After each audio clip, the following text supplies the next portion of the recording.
Oke, selamat pagi atau siangnya untuk mahasiswa semuanya. Jadi di mata kuliah desain material komputasional ini memang ada dua bagian ya. Mungkin yang bagian kuliahnya sudah diberikan oleh Pak Kemal. Ini di bagian kedua adalah bagian praktikum ya. Praktikum nanti akan ada 4 modul plus satu modul ke 0 ini untuk mengenali dua software yang akan kita pakai, yaitu Quantum Espresso dan Vienna App Initio Simulation Package atau FASP ya. Nah, ini nanti setelah kita berkenalan dengan dua software ini di modul 0, nanti di modul 1 kita akan coba studi kasus ya, menghitung berbagai macam jenis kristal, dan juga nanti ada menghitung reaksi kimia ya menggunakan metode NEB ya. Nanti kita akan menggunakan dua software ini ya, QE dan FASP. Cuma nanti di bagian akhir-akhir di praktikum ini kita akan fokus menggunakan FASP saja gitu ya. Oke, di sini saya udah siapkan satu presentasi ya, slide presentasi untuk mengenal bagaimana cara menggunakan Quantum Espresso dan Vienna App Initio Simulation Package atau FASP ya. Nah, jadi kedua software ini pada dasarnya sama ya, menggunakan metode yang sama, yaitu metode periodic boundary condition untuk menyelesaikan permasalahan kuantum ini gitu ya. Berarti yang membedakan adalah bagaimana cara menggunakannya mungkin yang berbeda nanti ya, kita lihat. Nah, nanti ini modul 0 ya, modul 0 pengantar bagaimana cara menggunakan software ini. Nanti di modul-modul berikutnya kita akan studi kasus baik itu menghitung struktur bulk dan juga struktur surface untuk reaksi kimia ya. Oke, kita ke slide berikutnya. Nah, ini pertama adalah tentang gambaran besar komputasi material ya. Jadi kata kuncinya adalah ab initio, yang artinya adalah melakukan komputasi tanpa parameter empirik ya. Hal ini berbeda dengan software-software komputasi lain, misalnya seperti finite element method ya. Kalau di metode FEM ini gitu, jadi kita memasukkan parameter-parameter empirik yang didapatkan dari eksperimen, itu dimasukkan ke dalam software, kemudian disimulasikan gitu. Tapi kalau di ab initio ini kita benar-benar tanpa parameter empirik kita melakukan komputasi, sehingga hasilnya bisa dikomparasi secara langsung dengan hasil eksperimen. Nah, di sini contohnya ada hydrogen sulfide atau H2S. Di hasil eksperimen, panjang ikatan HS itu adalah 1,328 angstrom dan sudut HSH-nya adalah 92,2 derajat ya. Nah, ini kalau kita bandingkan dengan hasil komputasi, ini hasil komputasi memberikan panjang ikatan 1,356 angstrom. Ini kan angkanya mirip sekali dengan hasil eksperimen ya. Dan angle-nya pun atau sudutnya adalah 90,6 derajat, juga mirip dengan hasil eksperimen ya. Di contoh lain juga ada ini kristal zeolit ya. Kristal punya parameter kisi A, B, dan C gitu ya. Ini hasil eksperimen. Nah, sekarang kalau kita bandingkan dengan hasil komputasi, ini hasilnya juga sangat dekat ya. Nah, ini menunjukkan betapa powerfulnya DFT ya untuk menghitung struktur material yang hasilnya sangat dekat dengan hasil eksperimen gitu ya. Nah, makanya software-software DFT ini mempunyai dua fungsi ya. Yang pertama adalah explanation atau penjelasan, yang kedua adalah prediction atau prediksi ya. Nah, contohnya di sini saya berikan di sebelah kiri ini adalah hasil eksperimen ya, eksperimen dari spektroskopi Raman ya. Nah, di hasil spektroskopi ini didapatkan dua energi aktivasi ya untuk peak A dan peak B ini gitu, yang angkanya berbeda. Nah, ini di level spektroskopi ini nggak bisa dijelaskan kenapa bisa ada dua energi aktivasi berbeda untuk material yang sama gitu ya. Untuk material yang sama, untuk reaksi yang sama, tapi didapatkan dua angka yang berbeda. Nah, ini hanya bisa dijelaskan di level kuantum, di level molekular seperti ini gitu ya. Nah, di sini di hasil komputasi menggunakan metode DFT didapatkan bahwa ada dua energi aktivasi yang berbeda ini akibat dari perbedaan sudut dari situs aktifnya ya. Ini wide angle mendapatkan energi aktivasi yang besar, sedangkan yang angle-nya kecil itu energi aktivasinya kecil ya. Nah, ini adalah satu fungsi dari software DFT untuk menjelaskannya. Nah, tapi bisa juga berfungsi sebagai prediksi ya. Jadi memprediksi suatu material baru ya. Kita hitung, nanti akan keluarnya hasilnya akan keluar berupa prediksi bahwa material ini akan memiliki sifat-sifat tertentu ya, yang memang dicari oleh para peneliti gitu. Nah, ini yang menjadi cita-cita CMD ya. Jadi kita mendesain mulai dari teori, level teori, sampai nanti akhirnya menjadi real di eksperimen gitu ya. Nah, kalau prediksi ini dimulai dari teori, itu kan kalau teori kan biayanya rendah ya. Jadi kita bisa mensimulasikan berapa banyak material pun gitu ya. Nanti hasil yang paling bagus, hasil yang paling optimum itu baru direalisasikan dalam eksperimen gitu ya. Nah, desain material menggunakan teknik komputasi ini yang saya jelaskan tadi ya. Jadi simulasi kuantum yang bisa menggunakan software apapun, ada fast, ada quantum espresso, ada Gaussian ya. Kemudian dianalisis sifat fisiknya, sifat mekaniknya, sifat kimia seperti apa gitu ya. Apakah nanti dari analisis ini apakah sudah sesuai dengan keinginan gitu ya. Jadi sifat material untuk solar cell atau untuk fuel cell itu sifat-sifat tertentu kan sudah kita ketahui seperti apa gitu ya. Nah, kalau belum sesuai, ini kita bisa prediksi struktur baru ya. Kita modifikasi strukturnya, kemudian kita simulasikan lagi, kemudian kita analisa lagi, dan begitu seterusnya berputar sampai akhirnya kita mendapatkan sifat-sifat yang paling dekat dengan apa yang diinginkan gitu ya. Ini yang disebut dengan desain material komputasional. Nah, tadi di awal kuliah ini saya berbicara tentang DFT atau Density Functional Theory. Nah, itu apa gitu ya? Apa itu Density Functional Theory? Jadi mungkin juga Pak Kemal sudah banyak menjelaskan tentang ini di awal-awal kuliah ya. Jadi DFT itu lahir karena memang permasalahan interaksi antar elektron itu tidak mudah jika diselesaikan secara eksak gitu ya. Nah, jadi butuh pendekatan lain, yaitu pendekatan berupa densitas atau kerapatan elektron. Jadi ada Prof. Kohn dan Prof. Sam ini memformulasikan sebuah metode ya, dengan berbasiskan N ini. N ini adalah kerapatan elektron. Nah, ini dengan kerapatan elektron ini interaksi antar elektron dan juga interaksi inti dan elektron itu bisa diselesaikan gitu ya. Nah, ini juga kita mengenal ada interaksi inti dan elektron yang saling mendekat begitu ya.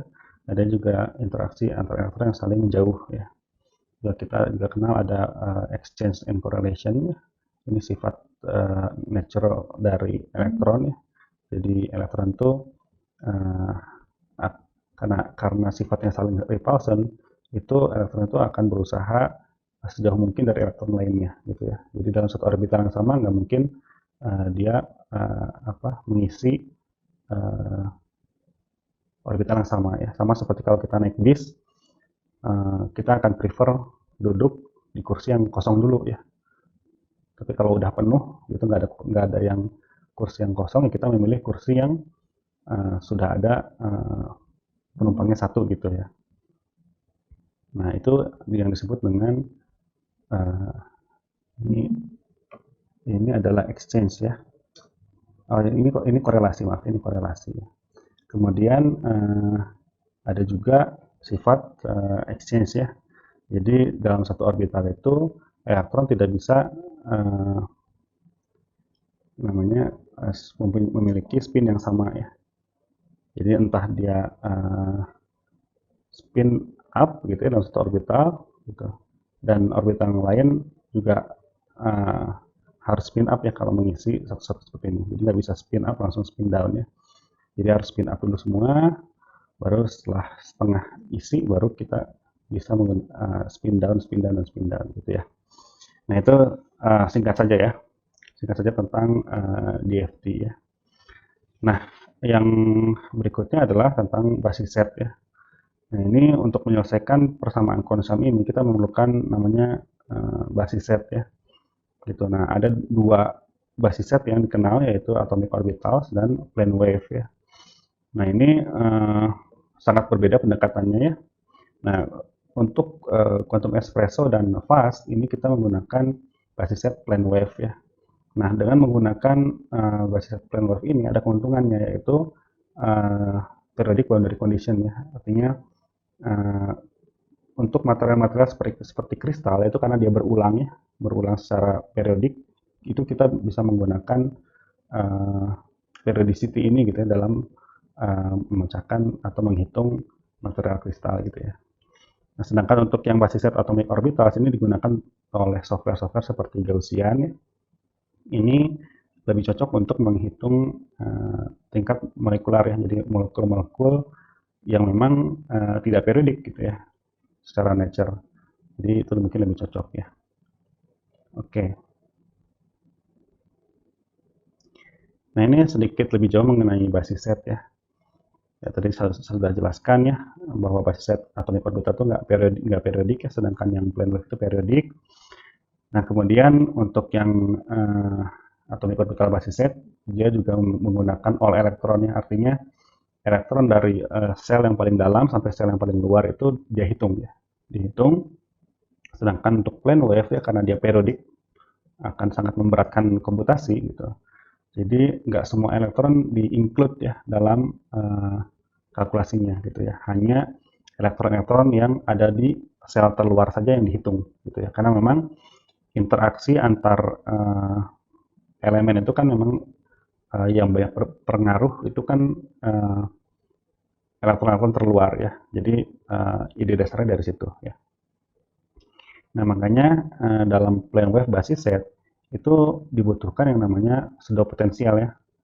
Jadi pseudo itu samar-samar ya, dan potensial. Jadi potensial yang samar gitu ya. Artinya yang elektron terluarnya saja yang dihitung gitu ya. Gitu. Nah, untuk molecular dynamics yang menggunakan atomic basis set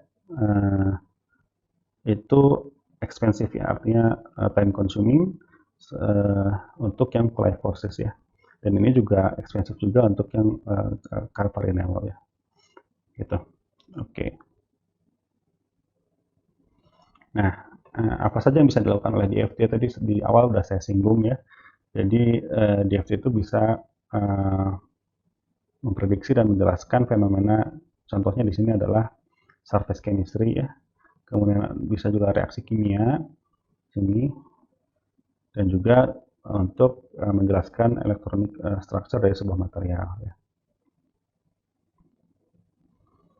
Nah ini kita langsung masuk ke bagian praktis ya, bagaimana menggunakan QE dan FAST ya. Jadi memang pada dasarnya sama ya, QE dan FAST ini ada input ya, ada input file yang harus kita siapkan ya. Kemudian input ini dimasukkan ke dalam mesin kita ya untuk diproses atau untuk dikalkulasi. Kemudian setelah kalkulasi selesai kita akan mendapatkan output. Nah yang membedakan antara QE dan FAST, kalau di QE kita menyiapkan satu file saja ya, satu input file saja ya, yang berakhiran .in ini ya. Nah sedangkan di FAST itu kita menyiapkan 4 file, incar, postcar, podcar, dan key points ya, tanpa akhiran gitu ya, tanpa extension. Tapi sebetulnya di input.in yang diperlukan di QE ini isinya sama persis dengan incar, postcar, podcar, dan key points ini persis sama, isinya sama gitu ya. Cuma perbedaannya ini dipisah, ini disatukan gitu ya. Nah untuk menyiapkan input file ini kita bisa menggunakan text editor ya seperti Notepad atau Notepad++ atau yang lainnya ya. Cuman di sini kita akan menggunakan Notepad++ ya yang biasa saya gunakan. Kemudian setelah siap input filenya, kita submit input file ini ke dalam mesin ya dengan menggunakan berbagai perintah ya untuk dikalkulasi gitu. Nah di QE ya Ini perintah ini ada banyak ya, ada pw.x, ada nep.x, ada ph.x. Ini tergantung dari kebutuhannya, jenis kalkulasi apa yang ingin kita jalankan ya. Kalau PW ini adalah untuk yang general ya, untuk seperti optimisasi geometri dan lain-lainnya. Kalau NEP ini yang buat menghitung reaksi kimia ya, atau menghitung energi aktivasi dan lain-lainnya. Ya, pH.x ini adalah fonon ya, untuk menghitung fonon gitu ya. Nah, sedangkan pada FAST itu perintahnya cuma satu, FAST saja gitu. Itu bisa kita kontrol mau menghitung apa itu dari incar file ini gitu ya. Seperti itu. Nah, nanti ini prosesnya biasanya lama ya, bisa order jam sampai hari atau sampai minggu ya, tergantung dari kemampuan komputernya dan permasalahan yang dihitung ya. Nah, ini akan menghasilkan output file. Nah, outputnya ini juga berbeda ya antara QE dan FAST ya. Kalau di QE outputnya ini satu, yaitu .out ini ya. Walaupun sebetulnya nanti kita lihat ya di file di subfolder itu juga sebetulnya banyak file-file yang dikeluarkan ya. Nah, cuma kalau untuk FAST ya, kalau untuk FAST ini output filenya banyak juga ya, banyak. Tapi nanti kita lihat ya, file nama file itu spesifik ya, selalu sama ya. Apa yang dikeluarkan itu selalu sama gitu ya, nama-nama filenya dan jenis-jenis file-filenya gitu. Ini kita lihat ya. Oke. Oke, kita lanjut dengan cara kerja QE dan FAST ya. Jadi ini bagian yang paling penting mungkin ya yang harus Anda pahami. Jadi pada dasarnya QE, FAST ataupun Gaussian itu melakukan 2 kali iterasi ya. Yang pertama adalah iterasi elektronik SCF calculation, di sini saya tuliskan, dan yang kedua adalah iterasi ionic atau geometry optimization ya. Nah, perbedaannya apa? Nah, kalau yang elektronik atau SCF calculation ini adalah kalkulasi untuk menghitung persamaan konstan yang tadi ya. Nah, jika ini sudah selesai ya, di sini saya ini ya. Jadi pertama dia akan membaca input file ya. Kemudian dia akan mulai menghitung ya. Akan menghitung iterasi pertama ya. Iterasi ini dia akan menghitung sesuai dengan persamaan konstan tadi. Kemudian jika hasilnya itu sudah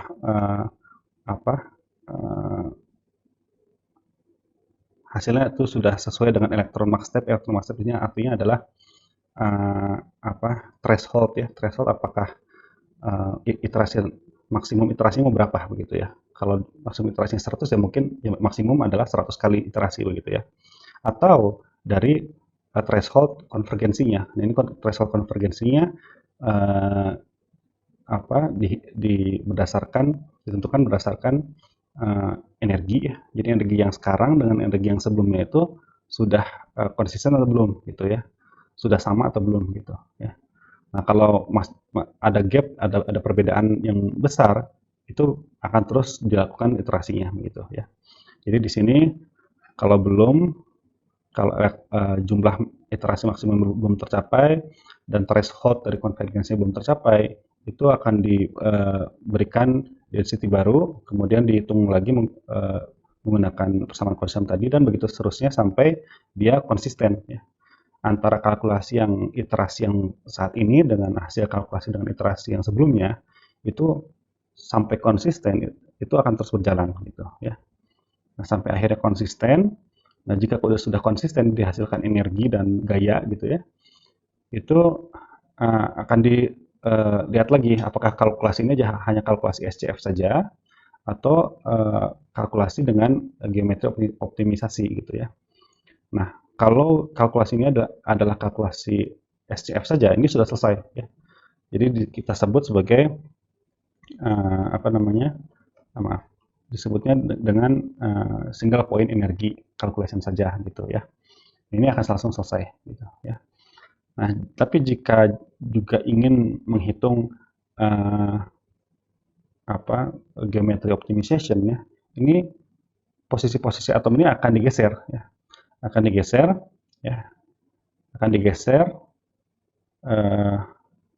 Tapi sebelum digeser ini akan dilihat dulu ya apakah energi dan gaya yang dihasilkan di sini tadi ya itu sudah sesuai dengan threshold yang diberikan ya. Kalau sudah ya selesai gitu ya. Tapi kalau belum ini akan digeser ya. Nah ini kalau belum ini posisi-posisi atomnya itu akan digeser ya. Nah pergeseran atom ini pun ada metodenya ya. Ada metode Sigi ya atau conjugated gradient method, ada quasi-Newton dan lain-lain, nanti kita akan lihat ya. Nah, ini setelah digeser posisi atomnya, ini akan masuk lagi ke iterasi yang SCF tadi. Jadi dengan konfigurasi posisi atom yang baru itu dihitung lagi energinya berapa. Nanti akan dihasilkan energi ini, energi dan force di sini ya, energi dan force dihasilkan di sini lagi, kemudian dicek lagi ya, apakah energi dan force yang dihasilkan dari konfigurasi yang baru tadi, konfigurasi atom yang baru tadi itu sudah sesuai dengan threshold yang diberikan ya. Nah, kalau belum ini akan looping lagi dan terus menerus ya, si posisi atom ini akan terus menerus digeser sehingga akhirnya menemukan yang paling rendah energinya ya, atau yang sesuai dengan threshold yang diberikan di sini gitu ya. Ini kalau saya summarize di bawah sini ya. Jadi untuk electronic SCF calculation ya, ini posisi atom ini diberikan dari input file ya, tetap tidak digeser-geser. Kemudian kerapatannya ditebak, dihitung persamaan konsamnya. Jika belum self consistent dia akan menghitung kerapatan baru. Dan ini posisi atomnya masih sama ya, posisi atom masih sama. Dan sampai akhirnya ini dia self consistent ya, artinya yang tadi ya, energi yang dihasilkan sama dengan energi yang di iterasi sebelumnya ya. Nah, sedangkan di yang bagian sini ini posisi atom diubah ya. Kemudian masuk ke HF calculation lagi yang ini ya, dan begitu seterusnya sampai dia menemukan energi yang paling minimum gitu ya. Oke. Nah, satu iterasi SCF tadi ya, itu apa sih yang dikerjakan oleh QE dan FASB ya? Pertama, dia akan menghitung potensial eksternal inti ya. Kemudian akan ditebak kerabatan elektronnya ya. Kemudian akan dihitung Hartree dan exchange potensialnya di sini ya. Kemudian jumlahkan semua potensialnya dan didapatkan solusi dari persamaan Kohn-Sham. Nah, kemudian dihasilkan kerapatan elektron baru ya. Nah, ini yang dibandingkan ya. Kerapatan elektron yang dihasilkan dari persamaan Kohn-Sham ini akan dibandingkan dengan tabakan yang awal di sini ya. Kalau dia sudah self consistent berarti ya sudah selesai dalam sekali tebakan, berarti tebakannya bagus gitu, tebakannya bagus sudah selesai, langsung keluar energi dan gayanya gitu. Tapi kalau belum ya, karena tebakannya kurang bagus, ini dia akan terus berputar gitu ya, berputar sampai menghasilkan kerapatan elektron yang konsisten gitu ya. Nah, ini tentang QE dulu ya, di output dari QE itu ya. Jadi kita punya working directory di sini ya. Ini dolar ini artinya untuk komen ya. Jadi kalau kita berikan komen pw.x menggunakan input file ini ya, dimasukkan ke dalam sini dan dihasilkan output.out, ini nanti dalam working directory-nya akan dihasilkan file ini ya, sesuai dengan yang diperintahkan di sini gitu. Nah, tapi ada juga satu folder lagi yaitu folder tmp ya, contohnya di sini. Ini berisi semua detail hasil kalkulasi ya. Di sini ada wave function-nya, ada charge density-nya, dan lain-lainnya gitu ya. Ini disimpan di tmp gitu ya. Jadi di sini folder tmp mengandung semua file yang dihasilkan oleh pw.x ya. Dan ini file-file ini sangat penting untuk processing seperti DOS, band structure, dan charge density ya. Nah, berbeda dengan QE, pada FAST itu tidak ada subdirectory ya. Jadi dalam satu working directory itu akan dihasilkan semua file di situ ya, nggak ada subdirectory ya. Jadi contohnya ini adalah komennya cuma satu ya, kalau di FAST ya ada FAST saja ya, nggak perlu dispesifikasikan mana input file, mana output filenya. Jadi begitu perintah FAST ini dieksekusi ya, dia akan mencari 4 file yang diminta ya, yang dibutuhkan. Yang pertama adalah incar, postcar, keypoint, dan potcar ya. Jika salah satu di antara 4 ini nggak ada gitu, ini akan error ya. Jadi pastikan keempat file ini ada dengan nama file yang sama ya. Nama filenya harus begini ya. Hurufnya besar semua gitu ya. Dan harus tidak ada ekstensinya gitu. Jangan ada ekstensinya ya. Nah, setelah kalkulasi dijalankan ya, ini pasti akan dihasilkan file-file ini ya gitu. Mau jenis kalkulasi apapun gitu ya, ini ke semua file ini pasti akan dihasilkan gitu ya. Nanti akan membedakan adalah isinya. Jadi contohnya kalau ingin menghitung DOS, nanti isi DOS car filenya akan lebih spesifik, akan lebih banyak begitu ya, kalau memang spesifik tentang DOS gitu ya. Kemudian kalau ingin menghitung band structure, ini di eigenfile ini nanti isinya juga akan lebih spesifik ya, begitu. Tapi sekalipun kalkulasinya adalah untuk kalkulasi geometri optimisasi saja gitu misalnya ya, ini DOS current eigenfile ini pasti akan dihasilkan gitu, walaupun isinya hanya apa adanya gitu ya. Nah, di sini saya berikan contoh di sebelah kanan ya. Working directory saya misalnya lanthanum oxide ya. Nah, jadi untuk optimisasi bulknya ya, untuk perhitungan DOS-nya, untuk perhitungan band pada struktur belakang ini harus dilakukan di direktori yang terpisah-pisah gitu ya. Jadi begitu sama hal ya untuk yang kalkulasi surface ya. Jadi untuk surface 001 untuk optimisasinya ya, ketika ada O2 datang ya, ketika O2-nya sudah terpecah ya, dan ketika akan pecah itu ini kalkulasi ini harus terpisah-pisah ya dalam direktori yang berbeda-beda. Kenapa? Karena mereka akan menghasilkan output file yang sama namanya gitu ya. Jadi kalau dilakukan di direktori yang sama, itu nanti akan saling tumpang tindih gitu ya. Nah, ini sangat berbeda dengan QE ya. Kalau di QE itu contohnya di sini untuk kalkulasi yang bug OPT, bug DOS dan bug BENS ini bisa dilakukan di satu folder yang sama ya. Nanti kita akan lihat apa yang bisa membuat QE seperti itu gitu ya. Nah, ini adalah kerangka input file QE ya. Jadi seperti yang saya sebutkan di awal tadi, input file QE itu hanya satu ya, yaitu input.in ya. Namanya bisa bebas ya, teman, extensionnya harus .in gitu ya.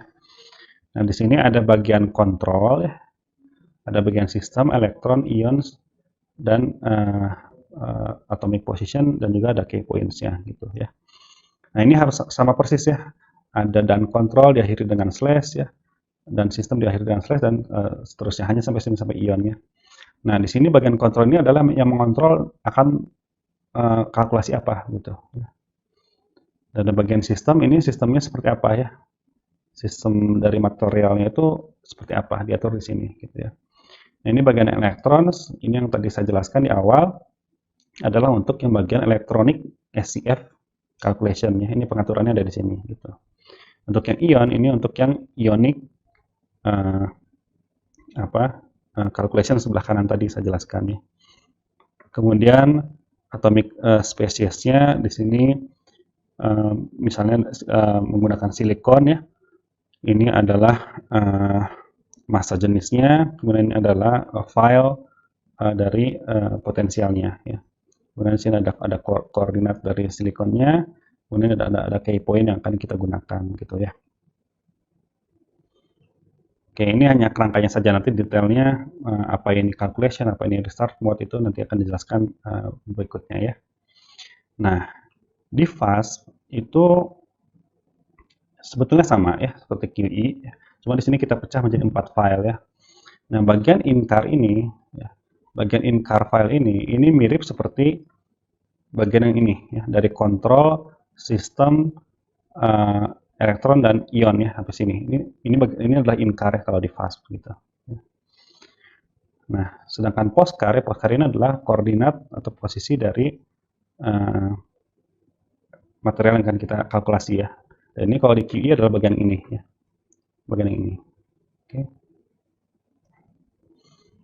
Nah, key points ya, ini jelas ya kalau key points ini hanya begini isinya, ini sama dengan yang ini ya. Gitu.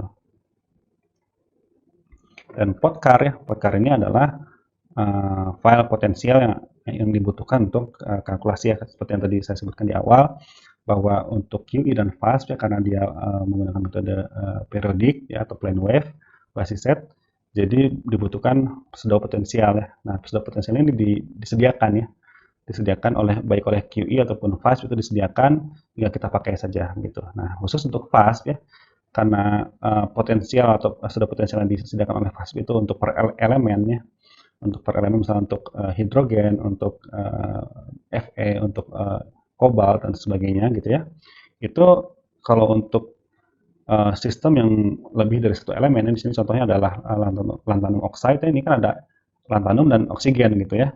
Nah, ini kita bisa satukan ya, dari pot-car yang ada gitu ya, pot-car lanthanum yang ada dan pot-car oksigen yang ada, kita bisa gunakan perintah cat ya, untuk menyatukan dua file ini gitu ya.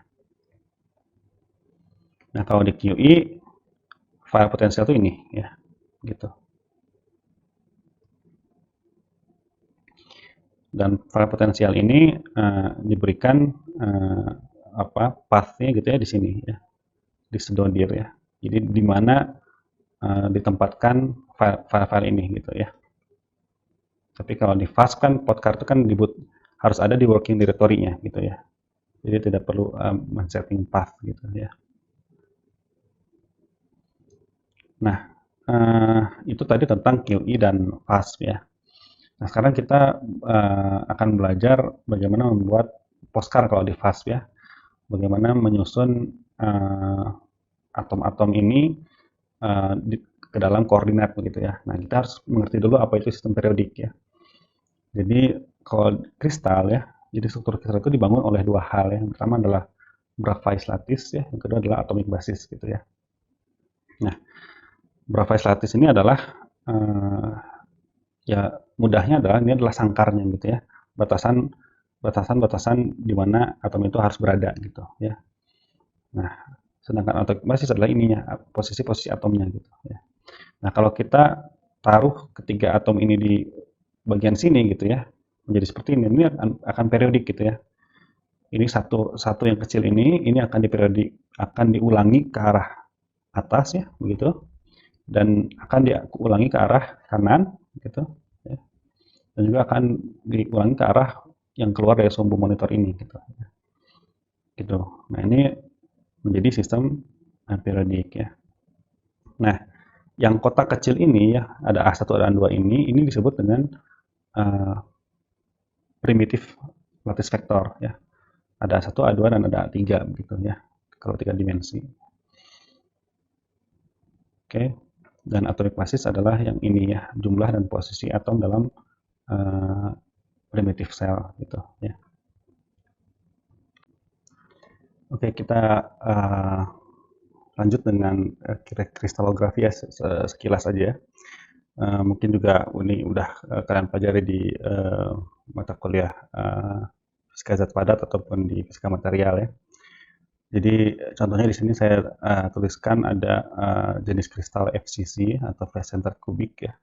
Ini yang mungkin kalau kalian pelajari di fisika material atau fisika zat padat, ini unit sel FCC ini seperti ini gitu ya. Ada 4 sudut, ada 1, 2, 3, 4, 5, 6, 7, 8 ya di sudut-sudutnya. Kemudian juga ada 8 di bagian face-nya ini ya. Gitu. Nah, ini adalah unit cell ya. Nah, cuma kalau kalian perhatikan baik-baik ya, sebetulnya kalau kita menggunakan kerangkanya adalah ini ya, yang 3 garis ini gitu ya, bukan lagi yang kubus ini gitu ya. Ini sebenarnya kita bisa definisikan yang namanya primitive cell ya, yaitu ini saja gitu ya. Tapi ini vektornya bukan lagi yang ini ya, sumbunya bukan lagi yang ini ya, tapi yang baru yang ini gitu ya, gitu. Ya. Nah, jadi ini ada yang disebut dengan lattice vektor ya, gitu. Nah, lattice vektornya adalah ini gitu ya. Setengah dari A, jadi contohnya ini A1 ya, A1 adalah yang ini nih, yang maaf, A1 itu adalah yang ini ya. Jadi A1 adalah setengah dari Y ya, setengah dari sumbu Y ini, sumbu Y ya, setengah dari sumbu Y ya, dan A ini adalah lattice parameter kisinya ini, karena ini kan satu apa nih, sumbu ini satuannya dalam A ya gitu. Ini juga A, ini juga A gitu ya. Nah, ini untuk yang A1 ini adalah setengah A Y gitu ya, untuk sumbu Y, dan setengah dari Z gitu ya, A Z gitu. Nah, ini adalah sumbu A1 ya. Ini adalah untuk sumbu A2 dan ini adalah sumbu A3 gitu ya. Nah, dengan menggunakan sumbu yang baru ini gitu ya, itu untuk FCC itu posisi atom itu bisa diwakilkan pada satu atom saja, yaitu ini gitu ya, yang 0,0000 ini gitu ya. Jadi kalau kita periodikan, kita ulangi secara periodik gitu ya, dengan menggunakan lattice vector ini akan bisa terreproduce struktur yang sama seperti ini gitu ya. Nah, sama halnya juga untuk face center diamond cubic ya. Ini sama ya, sama, yaitu FCC juga ya. Nah, cuma lattice vektornya pun sama ya, lattice vektor FCC sama seperti ini. Yang membedakan adalah atomic basisnya ya. Kalau simple FCC itu cuma ada satu di sini ya. Tapi kalau FC diamond itu ada dua ya, di sini dan di situ. Gitu. Ya. Ada di 0,00 dan di 0,25, 0,25, 0,25 ya. Ini relatif terhadap A1, A2, dan A3 ya, bukan yang X, Y, dan Z ya gitu. Nah, ini adalah definisi dari primitive cell gitu ya. Nah, kemudian ini kalau kita pakai ya, struktur FC diamond ini untuk menghitung struktur silikon ya, ini kita bisa menggunakan ini gitu ya. Jadi tipe graphite-nya adalah FCC, lattice parameter dari silikon kita tahu, ini dari eksperimen ada 5,43, atomic massnya sekian, dan lokasi-lokasi atomic basisnya ini ya. Jadi atomic basisnya kalau di slide yang sebelumnya kan ini 0,25, tapi ini kan relatif terhadap A1 ya. Ini kalau dalam kartesian ya, ini enggak lagi relatif terhadap A1, tapi ya sudah dalam bentuk kartesian seperti ini gitu ya. Nah, ini kalau kita translasi ya, dalam input file akan seperti ini. Ini input filenya QE ya. Nanti kita akan lihat untuk input filenya fast ya.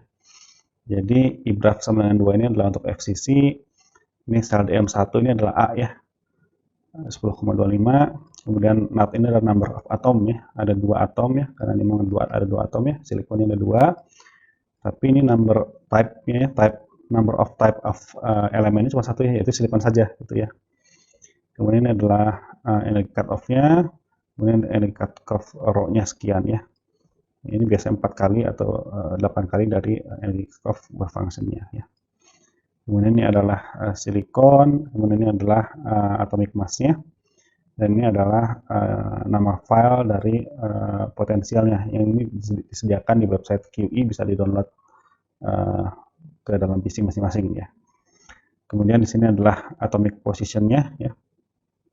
Atomic position-nya ini bisa relatif terhadap lattice vector yang A1, A2, A3 tadi ya, menggunakan akhiran kristal di sini ya. Jadi 0000 dan 025, 025 dan 025 ya. Atau bisa juga dalam angstrom ya, yang sesuai dengan ini begitu ya. Nah, ini kan sel DM ini kan disebutkan di sini ya, 10,25. Ini dalam satuan bor ya, dalam satuan bor. Kalau QE bor ya, ini sama dengan 5,43 angstrom di sini ya.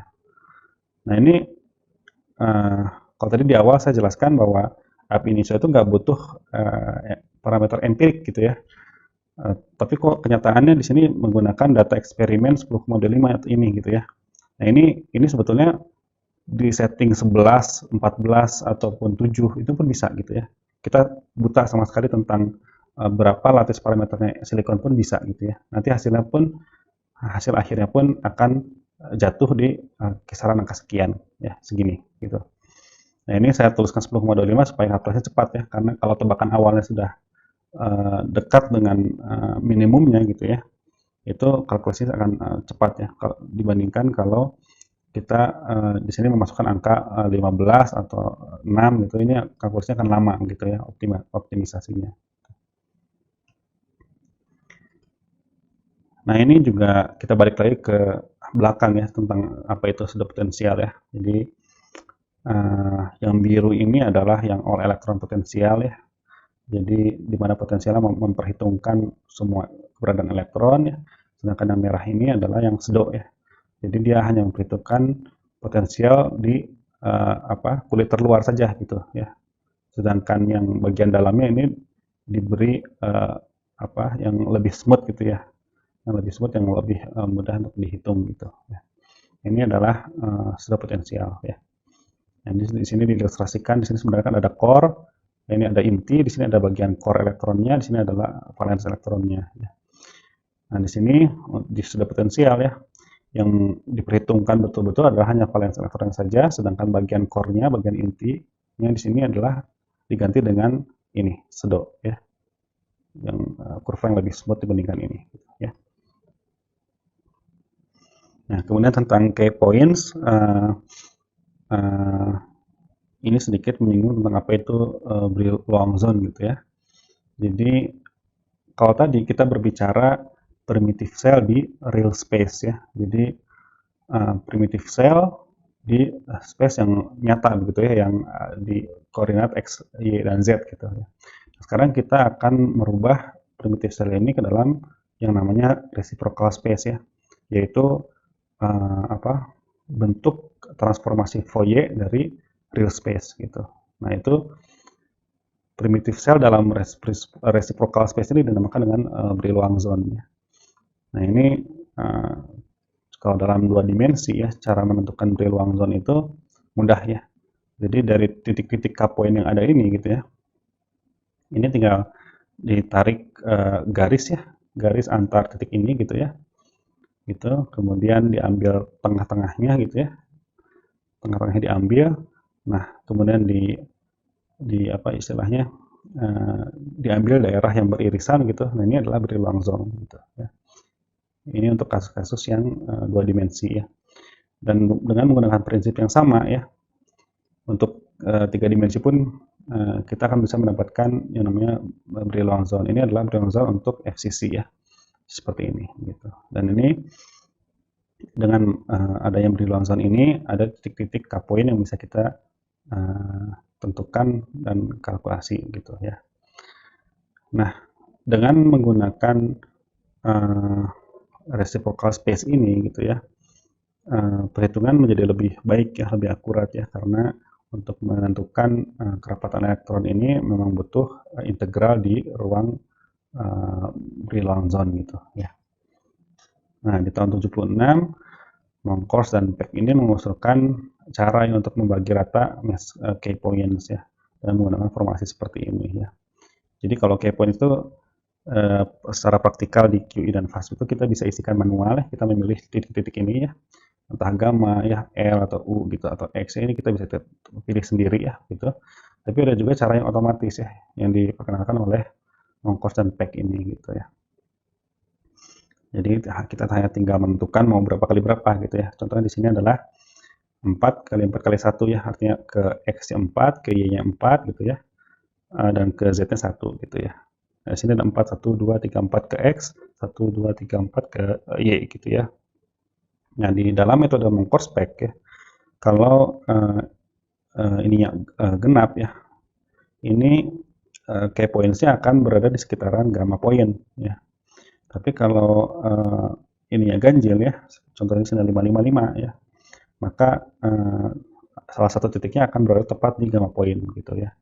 Makanya kalau menggunakan metode Moncourse Peck ini gitu ya, kalau ingin mengikut sertakan gamma point dalam kalkulasi, itu pastikan menggunakan yang nilainya ganjil gitu ya.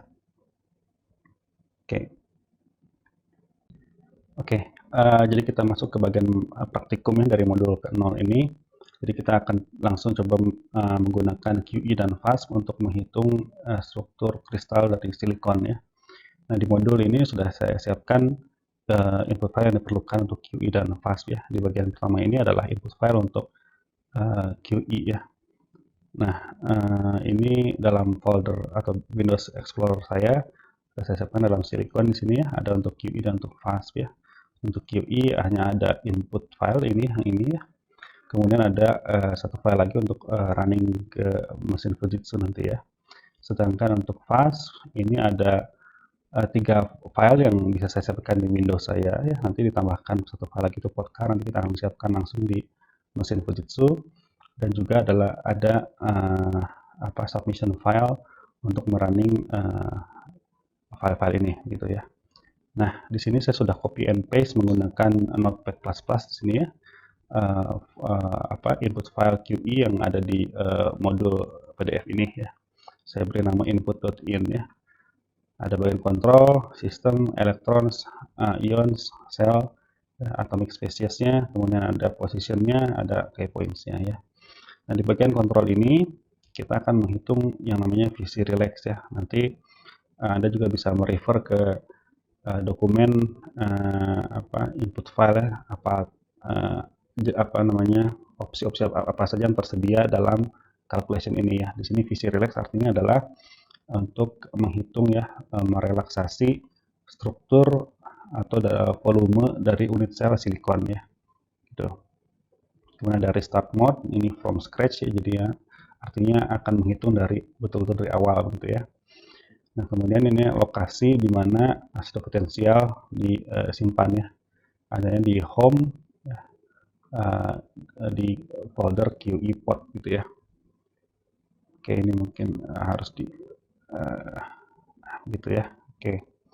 Kemudian ini di sini QE itu ada namanya prefix ya atau awalan. Di sini saya beri awalan SI ya. Jadi semua file output nanti akan diberikan prefix SI di bagian depannya gitu ya. Ini akan menandakan korelasi antara satu kalkulasi dan kalkulasi lainnya. Tadi di awal saya jelaskan bahwa QE ini dia bisa melakukan kalkulasi, berbagai jenis kalkulasi, contohnya untuk optimisasi struktur ya, untuk kalkulasi DOS dan kalkulasi band structure ini di satu working directory yang sama ya. Itu kenapa bisa seperti itu, karena ada yang namanya prefix ya. Jadi untuk prefix yang sama dia akan merefer ke hasil output sebelumnya gitu. Nanti kita lihat ya. Kemudian ada outdir di sini directory di mana output file akan ditempatkan ya, yaitu di folder tmp, di mana tmp ini ada lokasinya ada di //nya artinya adalah lokasi yang sama dengan working directory ya. Jadi di dalam directory itu gitu ya. Kemudian kontrol yang paling penting juga adalah namanya force convergence threshold ya. Jadi kapan kalkulasi relaksasi struktur ini akan berhenti gitu ya. Ini satuan dalam AU ya. Ini adalah satuan dari energi ya. Kalau tidak salah kita bisa reverse ke sini. Maaf ya, ada di sini.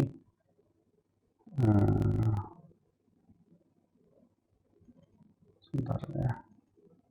Maaf. Nah, di sini di parameter-parameter ini ada namanya force convergence threshold ya. Jadi satuan adalah electron volt per angstrom ya. Gitu. Ada juga thresholdnya bukan berupa gaya ya, tapi berupa energi ya. Berupa energi, ini satuannya dalam AU juga ya. Begitu. Nah, ini kalian bisa pilih apakah kalkulasi itu akan berhenti berdasarkan energi atau berdasarkan force ya. Namun yang umum digunakan adalah berdasarkan force ya. Gitu. Nah, kemudian ini ada sistemnya, IBRAF2 ini adalah FCC, kemudian CLDM1 ini adalah lattice parameter A ya, dalam satuan bor. Kemudian number of atomnya ada 2 ya, karena ada dua silikon dalam primitive cell-nya. Kemudian number of type-nya di sini hanya ada satu, yaitu silikon saja. Ya, ini ada energi cut off-nya untuk wave function-nya dan untuk core-nya. Ini adalah biasanya 8 kali dari ini dalam satuan throughput ya. Kemudian ada number of spin-nya, jadi kalau n spin 1 ini artinya dia non spin polarized ya. Artinya semua elektron semuanya berpasangan gitu ya. Nah, ini berbeda dengan kalau misalnya kita menghitung logam-logam transisi yang terdapat elektron-elektron yang tidak berpasangan ya. Artinya kita harus mengubah n spin ini menjadi 2 ya. 2 itu artinya spin polarized ya. Kemudian ada number of band yang kita bisa spesifikasikan berapa yang kita mau nanti untuk silikon ini. Itu bagian sistem. Nah, ini masuk ke bagian elektrons, ada elektron max step. Jadi jumlah iterasi maksimum yang bisa dilakukan oleh QE ya untuk bagian elektronnya, bagian SCF-nya. Jadi jumlah SCF-nya bisa berapa kali begitu ya. Kemudian ada convergence threshold-nya ya. Bagian elektron ini convergence threshold-nya diatur oleh energi ya. Jadi kalau energinya sudah lebih kecil daripada ini gitu ya, dalam satuan AU ya, ini dia akan stop gitu ya. Kemudian masuk ke bagian ion ya, karena kita akan menghitung volume kristal ya. Di sini jelas kristal itu harus bisa berkontraksi atau bisa mengembang gitu ya. Nah, ini menggunakan ion dynamics ya, dengan metode BFGS atau Cauchy-Newton ya kalau secara umumnya ya. Nah, selain ion kan ionnya bergerak tuh, ionnya bergerak dan juga selnya juga harus bergerak ya. Nah, ini sel ini opsional ya. Kalau di sini kalkulasinya adalah relax saja gitu ya. Tapi karena di sini visi relax ya, volume juga harus dihitung ya. Jadi selnya pun ikut berkontraksi atau mengembang tadi ya.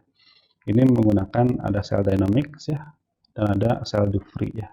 Cell dynamics ini menggunakan metode yang sama seperti ion dynamics ya, di mana ion yang tadi bergerak gitu ya. Dan di sini adalah sel Dufry, artinya si sel ini dia bisa mengembang ke arah mana saja kalau opsinya adalah all gitu ya.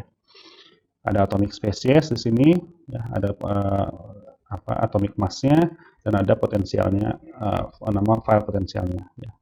Dan di sini diberikan juga koordinat dari atomic basisnya. Dan juga di sini saya menggunakan key point automatic yang diberikan oleh Mongkospak sebanyak 5 kali 5 kali 5 ya. Jadi untuk struktur bulk seperti ini ya, ini karena 3 dimensi ya, ini ke arah X, Y, dan Z ini semuanya diberikan sama 555 ya. Gitu. Nah, itu QE ya. Nah, sekarang di sini di modul juga ada untuk FAST ya. FAST tadi kita harus menyiapkan 4 file ya, itu in-car file, post-car file, dan key points ya. Dan satu lagi juga ada podcast, tapi podcast kita tinggal memilih dari sistem ya. Nah, ini sama ya. Di sini in-car udah saya copy paste ke sini ya. Nah, perbedaannya di fast ini kita menggunakan parameter atau tag-tag ini ya.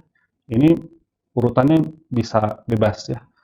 Kalau di QE kan ini kan bagian ini tuh harus dalam ini ya, tab kontrol dan slash ini gitu, nggak bisa di luarnya begitu ya. Nah, kalau di fast ini bagian ini tuh bisa ada di mana saja gitu ya.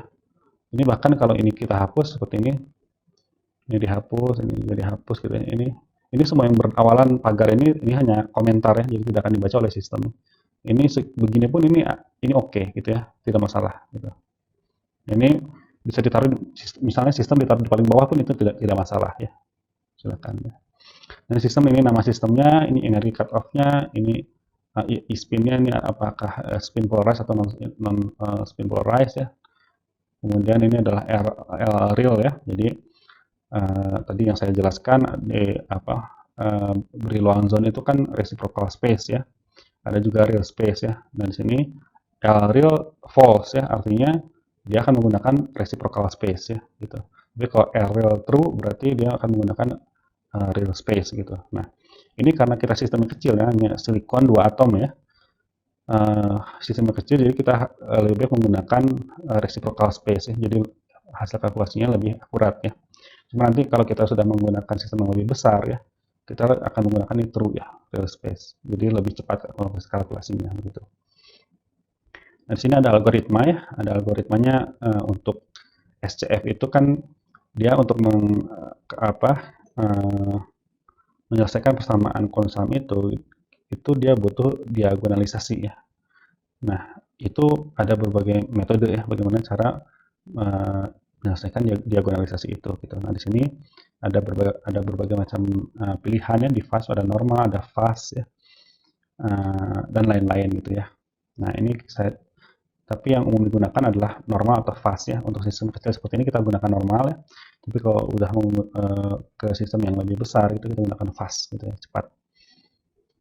Kemudian sini ada EDIF ya, EDIFF ya. Ini adalah sama seperti ini, yang ini ya. Convergence threshold untuk bagian elektronnya ya. Gitu. Ada I-smear karena kita menggunakan smearing ya. I-smear-nya di sini 0 ya, yaitu adalah Gaussian smearing. Kemudian kalau di sini pakai apa ya? Smearing. Oh enggak pakai smearing ya. Oke. Nah, ini sigma untuk smearingnya 0,2 ini default ya. Ini dihapus pun nggak masalah ya, karena defaultnya memang 0,2 ya. Jadi kalau dihapus pun tidak masalah gitu. Ini NEOM adalah sama seperti ini ya. Elektron Mach step-nya ya. Nah, di sini jadi kalau SCF-nya udah 150 kali berulang-ulang terus itu kan dipaksa berhenti gitu. Kemudian ada O'Brien di sini ini sama seperti ini ya, sama seperti ion dynamics ataupun cell dynamics ya. Nah, di FAST itu tidak ada perbedaan ya antara bagaimana metode yang dipilih untuk menggeser atom ataupun metode yang dipakai untuk mengembangkan atau mengempiskan volume dari satu itu diatur dalam satu parameter atau tag yang sama, itu Ibrion ini ya. Ini adalah kuasi Newton sama seperti BFGS-nya QI ya. Nah, di sini ada ISIF ya. ISIF 3 ini adalah artinya sama seperti ini ya. Calculation mode-nya gitu ya. Jadi kalau ISIF 3 itu dia tidak hanya akan merelaksasi atomnya, tapi juga akan merelaksasi volume dari selnya. Itu 3 ya. Nah, kemudian ada ISIF 2 ya. ISIF 2 itu dia volumenya tetap ya, dibuat tetap gitu. Yang bergerak hanya atom-atomnya saja gitu ya. Nah, ini pilihan-pilihan ini juga sudah disediakan di websitenya FAST atau di ini ya, yang sudah saya siapkan di sini. Oke, nah ini ada ISIF itu mana ya, istilah di sini ya. Ada 2, ada 3 dan macam-macamnya. Kalian bisa baca lagi nanti sendiri di file ini. Oke. Oke, kembali ke sini yang terakhir adalah EDFFG gitu ya. Nah, ini EDFFG ini sama seperti ini ya. Jadi threshold buat konvergasi dari geometrinya gitu ya.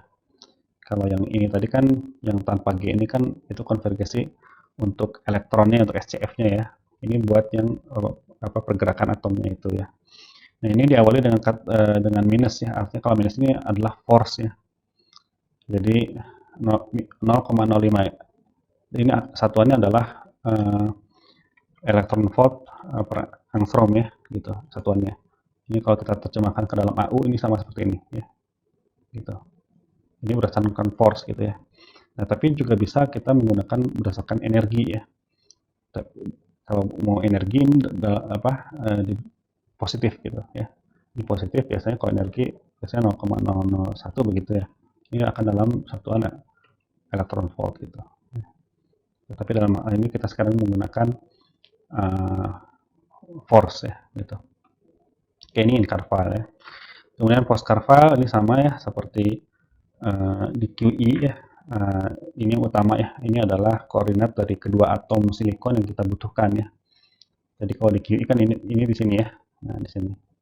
Nah, cuma kalau di QI ya, ini kan tipe kristalnya sudah ditentukan di sini, IBRAF-nya 2 atau FCC ya. Kemudian sel DM satunya atau A-nya atas parameter kisinya adalah di sini juga ditentukan di sistem ya. Nah, kalau di FAST ini semua ada di postcard ya. Ini bebasin nama saja. Kemudian ini adalah parameter kisinya yang A tadi, yang ini dalam satuan angstrom ya. Kalau ini kan dalam satuan Bohr ya. Gitu. Nah, ini adalah lattice vektor yang tadi dijelaskan di awal ya. Ya, kalau saya balik lagi ke ini. Nah, ini ya. Ini adalah lattice vektor dari FCC gitu ya. Nah, saya tuliskan di sini gitu ya. Ini adalah lattice vektor untuk primitif selnya FCC. Kemudian di baris berikutnya ini adalah tipe atomnya ya. Tipe atomnya apa ya? Silikon ya, silikon. hanya ada silikon, jumlahnya 2 gitu ya, jumlahnya 2. Kemudian ada Selective Dynamics, ini untuk opsi jika atom-atom ini tidak akan bergerak bebas ya. Nah, jadi di sini kan pakai TT ini artinya true ya, tapi bisa juga contohnya misalnya saya tuliskan di sini F false gitu. Jadi artinya untuk atom silikon yang di 000 ini dia hanya bebas bergerak di apa ke arah A1 ya dan A2 gitu ya. Tapi tidak ke A3 gitu. Ya. Tapi dalam hal ini saya ingin semuanya bebas bergerak gitu ya. Nah, kemudian di sini juga ada pilihan direct add. Directnya artinya adalah sama seperti kristal ya pada QE ya. Artinya tapi pilihan lain selain direct adalah ada juga Cartesian ya. Cartesian gitu ya. Jadi bisa dua macam untuk menuliskan koordinat, bisa direct atau Cartesian ya. Gitu.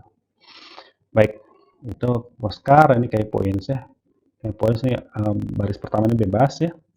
Kemudian ini juga jika tidak ada pergeseran ini 0. Kemudian metodenya apa? Bisa menggunakan manual atau menggunakan mengprospek ya. Di sini dalam hal ini saya menggunakan mengprospek sebesar 5 kali 5 kali 5. Dan ini juga tidak ada pergeseran dalam titiknya ya. Artinya kalau kita balik lagi ke sini, nah ini ya, ini kan 555 ya. Ini yang standar, jadi nggak ada pergeseran kemana gitu ya. Di sini 0. Ini jadi titik-titik ini masih bisa kita geser-geser ya kalau mau gitu ya. Tapi dalam hal ini saya nggak mau geser-geser, jadi pakai 0 saja gitu. Oke, dan juga kita ada submission file yang harus disiapkan ya untuk mensubmit file-file ini agar bisa di running di mesin Fujitsu ya. Oke. Nah, sekarang kita akan coba masuk ke mesin Fujitsu ya menggunakan jadi di sini ada dua software yang saya pakai ya. Bukan software ya, program kecil begitu ya, namanya WinSCP ya, ini buat Windows ya. WinSCP ini untuk mentransfer file ya. Coba saya logout dulu ya, close session dulu. Nah, ini WinSCP ini untuk mentransfer file dari komputer Windows kita ya, atau dari laptop kita ke mesin Fujitsu yang ada di PPNN ya. Nah, satu lagi itu putih ya. Putih ini adalah untuk memberikan ini seperti remote ya, remote desktop, cuma nanti kalau remote desktop dalam Windows itu kan bentuknya ya ada tampilan Windows seperti ini gitu ya.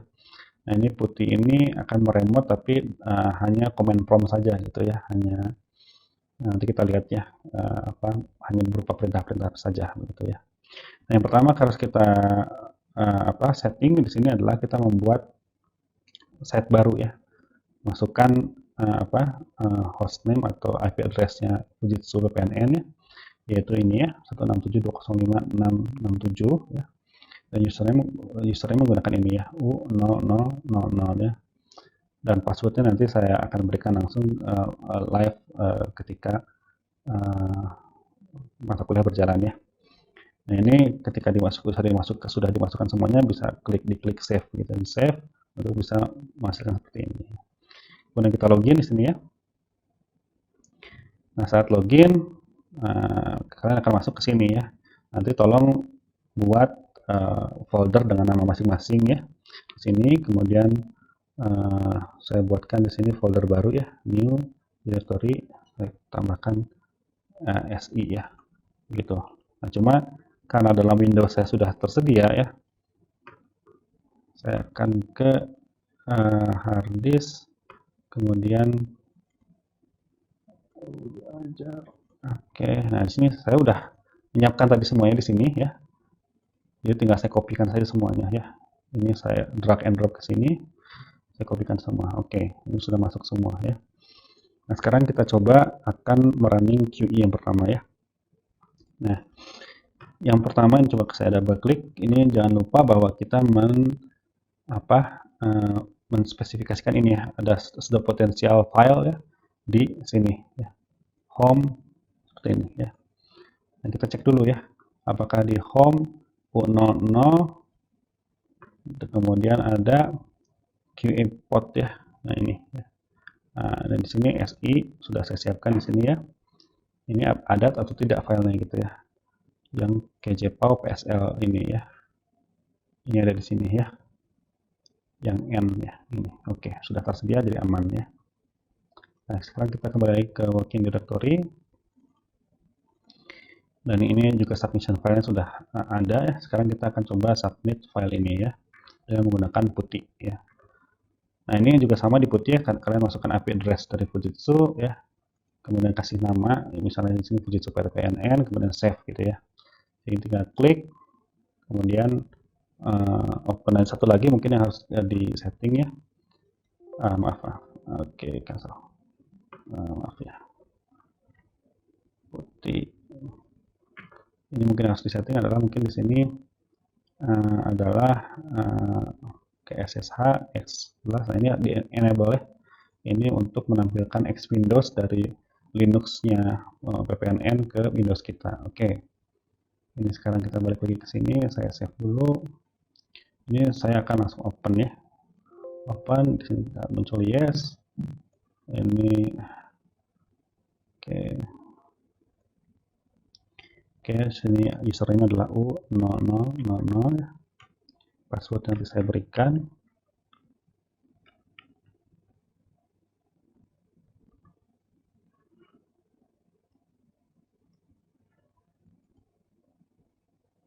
Oke, kita sudah login sekarang. Nah, sekarang kita lihat kita sekarang lokasinya ada di mana ya. Dengan menggunakan perintah pwd gitu ya. Present working directory, kita ada di home U000. Kita juga bisa menggunakan ls min al untuk lihat file-file yang ada di directory ini ya.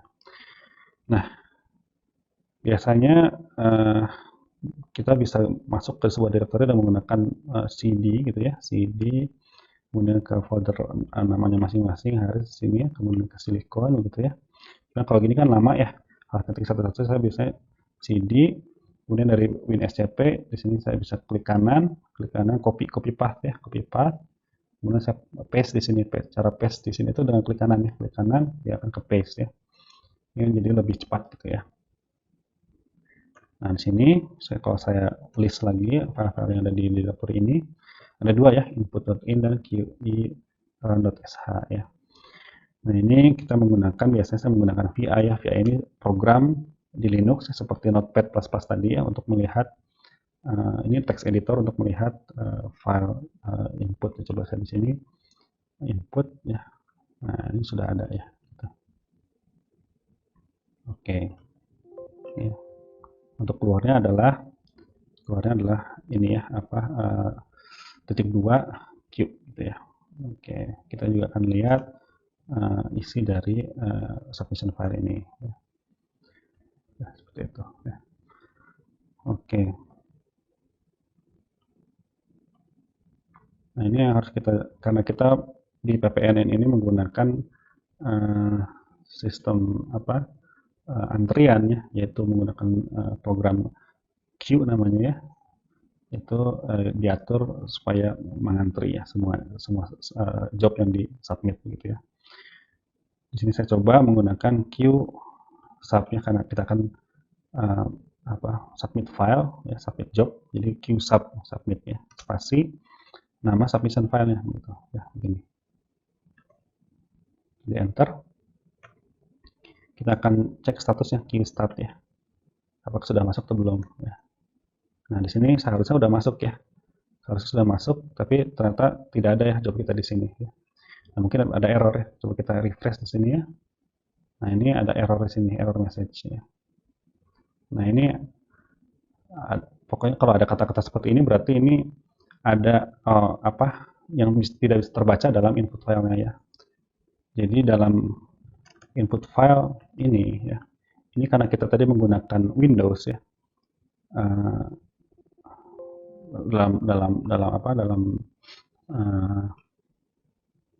menyiapkan input file ini gitu ya. Ini kita coba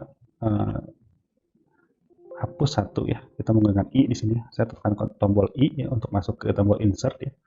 Nah, insert di sini masuk ya, masuk untuk mengedit ya. Saya menggunakan tombol delete gitu ya, delete, kemudian saya tambahkan lagi gitu ya. Mana nggak keluar ya. maaf ada 2 ya. Nah, saya tambahkan lagi hal yang sama ya. Kemudian saya tekan tombol escape di keyboard ya untuk keluar dari mode insert ya. Nah, sekarang saya sudah keluar dari mode insert. Kemudian saya akan keluar dan save ya menggunakan titik 2 W ini untuk save dan sekaligus untuk keep with Q gitu ya. Sekarang kita coba lagi dengan panah atas ya, panah atas bawah kita bisa melihat history komen-komen yang udah kita masukkan gitu. Kita coba lagi running ya. Kita Q start lagi. Oh, masih belum masuk ya. Ada apa ini? Nah, ada error kedua di sini.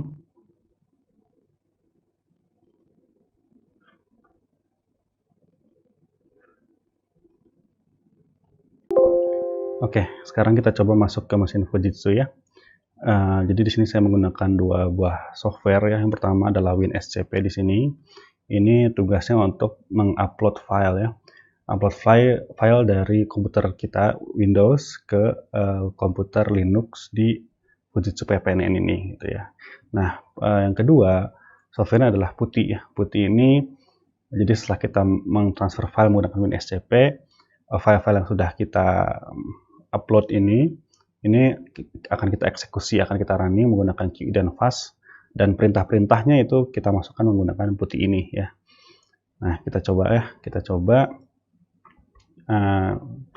ini di WinSCP ya, klik new site, kemudian masukin IP address PPNN ya, seperti ini 167.205.6.67 ya. Username adalah U0000 dan passwordnya nanti akan saya berikan secara live di kuliah ya.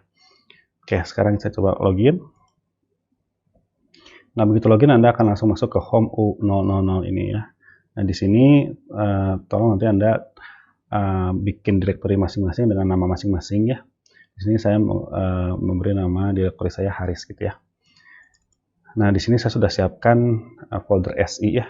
Jadi katakanlah SI ini tidak ada gitu ya. Anda bisa mendrag and drop di sini ya. Jadi yang sebelah kiri ini adalah posisi Windows komputer Windows Anda.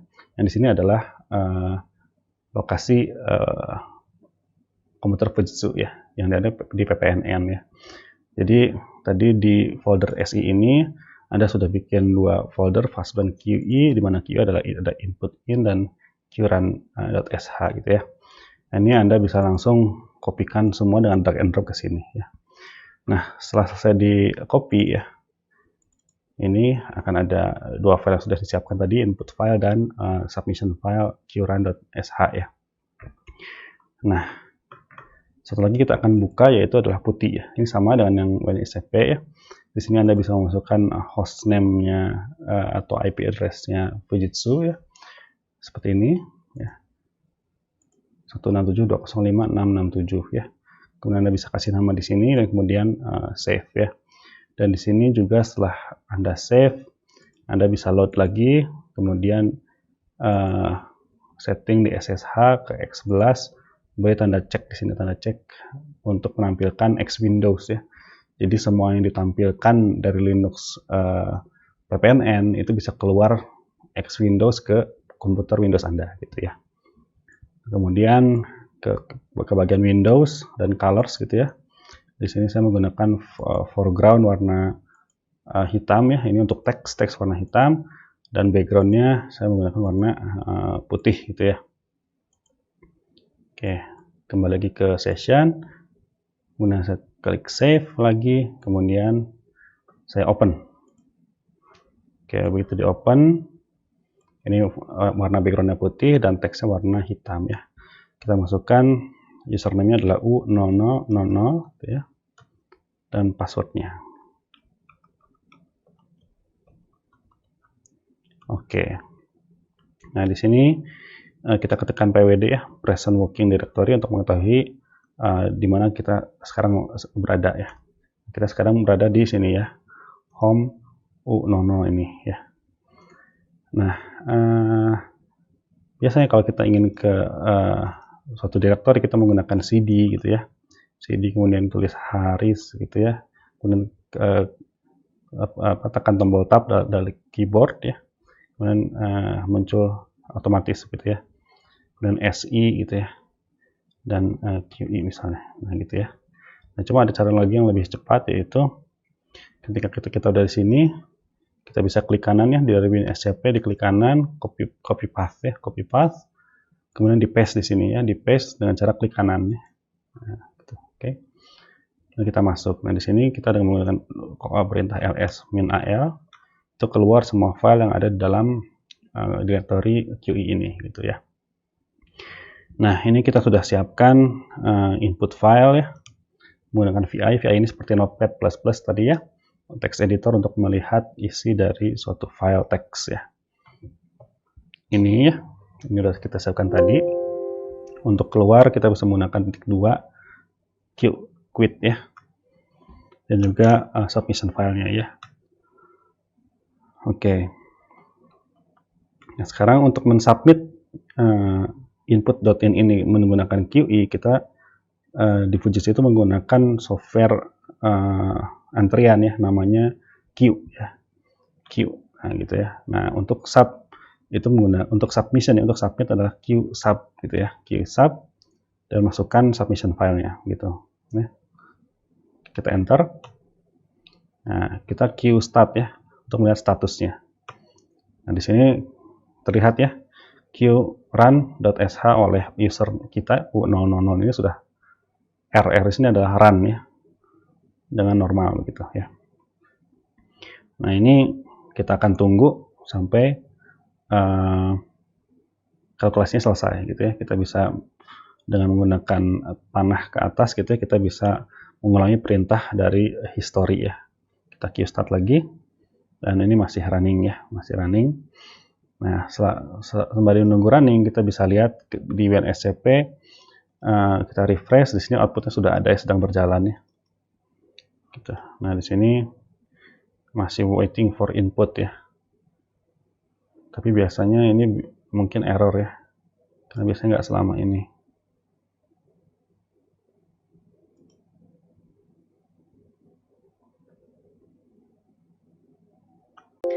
Ya baik, jadi tadi ada error sedikit ya. Jadi permasalahannya adalah di input file.in itu di paling bawah ini harus diberikan dua baris kosong ya, agar tidak error gitu ya. Nah sekarang ini sudah running ya, sudah running dan sudah selesai ya, sudah selesai. Oke, nah ini tahu dari mana kita sudah selesai? Ini kita bisa mengeceknya dari output.out ini ya. Ini kita kalau ke paling bawah ya, ini ada job done, berarti sudah selesai dengan sempurna. Nah, yang ingin jadi kita perhatian adalah di sini, kita coba lihat di sini ya. Nah, kita akan mencari iteration ya. Coba ya, kita menggunakan ini saja ya. Jadi dengan menggunakan grep misalnya ya, kemudian grep iteration ya, iteration pada output ya. Jadi akan mengambil baris yang ada iterationnya di file output.out ini ya. Nah ini kita lihat ya, ada iteration 1, 2, 3 sampai iteration, maaf, saya perbesar di sini ya.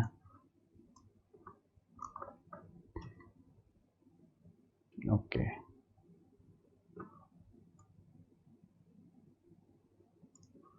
Nah, jadi ini untuk 1 kali SCF ya, ini dibutuhkan 6 iterasi ya. Jadi kalau jadi 6 kali balik ini ya, ini 6 kali balik baru didapatkan konsistensi ya. Nah, kemudian digeser volume atomnya diperbesar atau diperkecil gitu ya, dan atomnya digeser-geser masuk ke iterasi ionik kedua ya, gitu. Dan di step yang kedua ini membutuhkan 6 kali iterasi lagi gitu ya, untuk menghasilkan konsistensi di kalkulasi elektronik gitu. Nah kemudian masuk ke step ketiga. Ya. Ini butuh berapa iterasi ini? Ada 8 iterasi, 8 iterasi. Nah, ada 8 iterasi untuk konsisten. Ya. Kemudian masuk lagi ke step yang keempat, volume selnya diperbesar atau diperkecil lagi, posisi atomnya digeser-geser lagi, kemudian dihitung SCF lagi, membutuhkan 5 iterasi gitu ya. Dan begitu seterusnya sampai ke step ke berapa ini? Ke step ke-5 ya. Atau ke-6 ini baru didapatkan volume sel yang paling optimum gitu ya. Gitu. Jadi ada 8 step ionik dan ada ini ya, sekian iterasi untuk mendapatkan SCF ya, gitu. Oke, itu adalah dari QE ya, QE. Nah, sekarang kita akan coba menggunakan FASP ya. Oh ya, satu lagi mungkin yang harus saya tampilkan di sini adalah hasil ya, hasil dari optimize structure-nya ya. Kita akan menggunakan grep ya. Kemudian biasanya n ya, n gitu pada output gitu ya. Saya coba dulu ya, n. Nah, di sini ada n final coordinates ya. Kita ulangi lagi, grep n final. Kalau dua kata harus menggunakan ini ya, apostrof gitu ya. N final. Nah, ini ada min a ya. Min a itu artinya dari baris tersebut misalnya 10 ke atasnya gitu ya pada output. Nah, seperti ini. Salah ya, harusnya min B, maaf. Kalau min A itu ke bawah ya. Ini min B gitu ya. Nah, jadi dari n final dari baris ini ya, dari baris ini itu akan 10 ke atas ya. 1 2 3 4 5 6 7 8 9 10 ya sampai sini gitu. Nah, ini adalah yang kita butuhkan ya. Ini adalah hasil optimize cell gitu ya. Jadi ini Anda perhatikan bahwa lattice vektornya sudah berubah ya, sudah berubah menjadi yang tadi asalnya 0,5 pas gitu ya, sekarang jadi 0,504 gitu ya. Tapi ini masih tetap ya, posisi atomnya masih tetap. Oke. Nah, ini dengan mengalihkan ini 10,25 ke sini Anda akan mendapatkan lattice parameter yang optimize ya, berdasarkan hasil DFT gitu. Oke. Nah, itu QE ya. Itu QE ya. Anda juga bisa, kalau kita lihat di sini, Anda juga bisa mendapatkan total energi ya. Maaf. Ya, total energi gitu ya. Dari output. Oke. Nah, ini total energinya adalah yang paling bawah ini ya. Ini adalah total energi terakhir yang dihitung ya. Sekian. Atau Anda juga bisa menggunakan ini ya. Jadi ini adalah total energi yang dihasilkan untuk setiap iterasi tadi ya, untuk setiap iterasi. Nah, sekarang yang ada tanda serunya ini adalah untuk step-step ionik tadi ya. Nah, ini ya. Ini step pertama, kedua, ketiga, keempat, dan kelima ya. Ini adalah hasil total energi yang konsistennya gitu ya. Ini akan sama dengan ini ya, gitu. Jadi nanti untuk data energi ini yang Anda harus ambil datanya ya. Nah, untuk force juga bisa ya, grab. Kemudian total force, T-nya besar ya. Output gitu ya. Nah, ini total force yang paling, total force-nya nggak ada ya. Nah, ini total force-nya kenapa nggak ada? Karena selnya berkembang ya, selnya berubah mengecil atau membesar gitu ya. Jadi force-nya tidak bisa dihitung ya. Oke, itu untuk QE. Nah, sekarang kita akan coba FASP ya. FASP. Kita coba ke sini titik-titik. Sini titik ini adalah satu direktori ke atas ya. Nah, FASP gitu ya. Kemudian oke. Nah, di sini ada satu file yang belum kita siapkan, yaitu podcast ya. Nah, ini kita bisa siapkan dengan cara cat tadi ya. Kita masuk ke Fastspot nih, kita ke sini gitu ya. Nah, di sini kita coba pakai copy paste ya. Kita cat di sini. Nah, tapi karena ini cuma silikon satu ya, jadi tidak perlu pakai cat ya. Karena cat tadi untuk menggabungkan kan ya. Karena ini cuma satu, kita copy saja, copy ya. Kita butuhkan silikon ya, SI, kemudian podcast gitu ya. Kita copy file ini ya, yang dari sini ke sini itu kita copy ke kemana, ke sini, titik itu sini ya. Oke. Nah, kita dapatkan podcast di sini ya. Nah, sekali lagi kita akan cek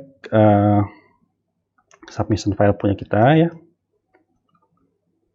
Kita akan cek di sini supaya tidak ada error. Di sini sepertinya sudah oke. Mungkin oke ya, sudah oke. Oke. Misalnya W key ya, W itu save, Q itu quit. Nah, ini in-car juga rasanya sudah oke ya. Oke. Oke, poinnya juga sudah oke ya. Oke.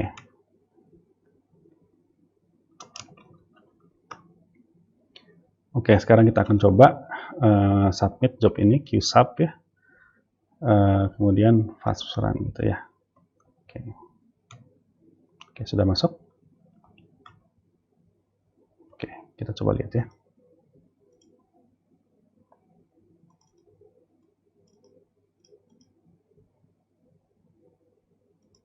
Nah, di sini masih ada error ya.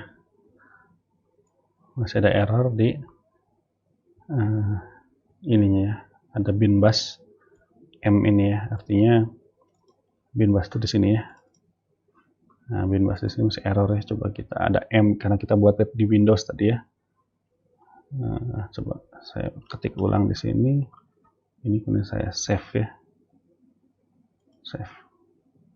Sekarang kita coba lagi ya. Oke, sekarang sudah nggak ada error. Ini sudah masuk. Jobnya sudah submitted dengan statusnya run ya, R sini. Nah, Anda bisa lihat ya, yang tadi ada hanya 4 file, sekarang menjadi banyak file ya. Gitu. Nah, sekarang ini ada error lagi nih katanya. Nggak ada error ya. Nah, ini kalian bisa lihat dari log file outputnya ya. Nah, di sini sedang jalan ya. Nah, ini ada warning, ini biasanya, tapi ini warning bukan warning serius ya. Ini hanya masalah jumlah core untuk mengerjakan kalkulasi ini dengan optimum gitu ya. Nah, ini Anda bisa lihat ya. Jadi yang pertama ini adalah SCF pertama ya. SCF pertama dibutuhkan 13 iterasi ya. 13 iterasi sehingga akhirnya dapatkan energi ya. Ini energinya dalam elektron volt. Ini untuk SCF pertama ya. Ini kalau Anda refresh, oh ini udah selesai ya. Coba kita lihat lagi.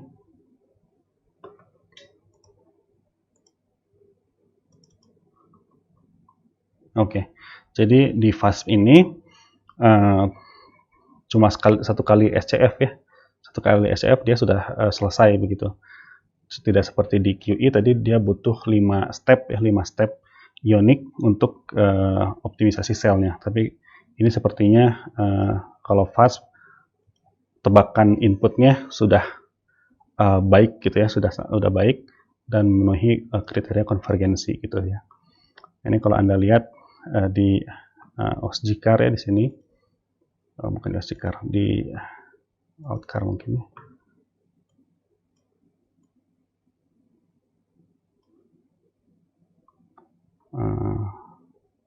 Gak ada ya. Oke, nah ini kita coba menggunakan script ya untuk melihat ini ya namanya VEF ya, visualize energy and force gitu ya. Nah ini Seperti QE juga sama ya. Di sini yang sebelah kiri itu ini nomor 0. Ini adalah force 0 ya, karena menghitung volume sel ya, jadi force-nya tidak bisa dihitung. Kemudian sini adalah energinya ya. Energinya adalah min 10,78 elektron volt begitu ya. Nah, ini jadi fast dan QE telah mengoptimasi. Nah, di fast itu hasil geometri terakhirnya ya yang telah teroptimisasi itu disimpan di file concar ya di sini. Nah, ini adalah hasil yang telah teroptimisasi ya. Kita lihat kalau kita bandingkan dengan postcard yang tadi kita siapkan ya, ini sama persis ya. Sama persis, tidak ada perubahan sedikit pun ya. Karena memang tadi hanya dibutuhkan satu step. Satu step itu ya postcard yang aslinya gitu ya. Postcard yang aslinya dipakai, dihitung dan tidak digerak-gerakan lagi gitu ya. Gitu.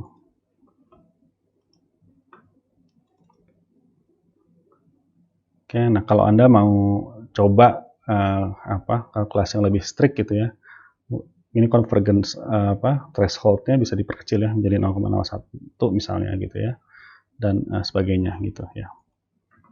Oke.